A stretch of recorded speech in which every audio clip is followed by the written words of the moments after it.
বাঙালির ১৩ পার্বণের অন্যতম হলো দোল। আর সমুদ্র হিমাচল যদি কোনো উৎসব ঘিরে মাতোয়ারা হয় তা হলো রঙের উৎসব দোল বা হোলি।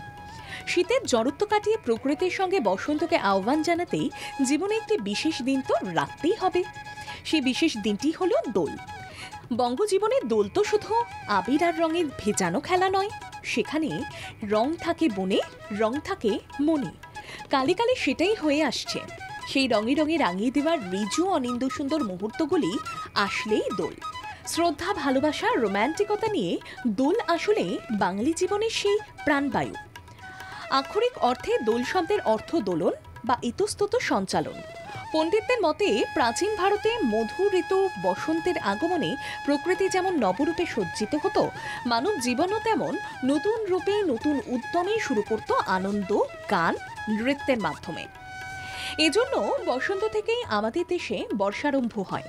আর ঠিক এই কারণেই দোলের প্রকৃত অর্থটি হয়ে দাঁড়ালো দহন।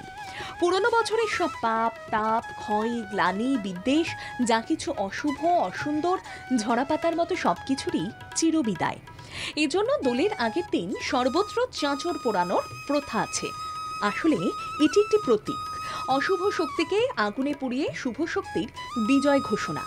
সে হোলিকা রাক্ষসীকে দহন করে প্রহ্লাদ বা শুভ শক্তিকে জীবনে স্থান দেওয়া হোক, বা ঋতু পরিবর্তনে প্রকৃতিকে উৎপন্ন হওয়া নানা রকম জীবাণুর নিধন। আসলে প্রকৃতি এখানে প্রধান শিক্ষাদাত্রী। ভালো মন্দ, শুভ অশুভের চেতনা তো প্রকৃতিই দেয়। আর মানুষ সমাজবদ্ধ জীব, তাই সকলকে নিয়ে তার আনন্দ উৎসবে মেতে ওঠার প্রবণতা। দোল বা হোলির সার্থকতা সেখানেই।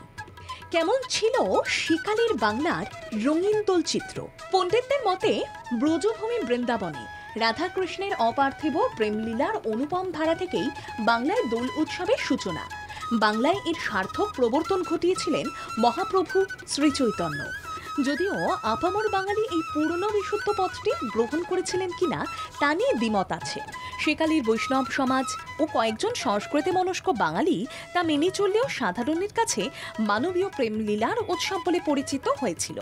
সেকালের ইতিহাস চর্চা করলে দেখা যায় একদিকে যেমন রং মেখে দলে দলে মিছিল বের হতো, অশ্রাব্য গান আর কুৎসিত সং, চটুল বিনোদনী যার একমাত্র উপজীব্য। এর উল্টো চিত্রও আছে। আত্মগর্বে অভিজাত বাঙালি শুনলে খুশি হবেন মহর্ষি দেবেন্দ্রনাথ ঠাকুর ব্রাহ্ম হয়ে বাড়ির মেয়েদের নিয়ে দোল খেলতেন।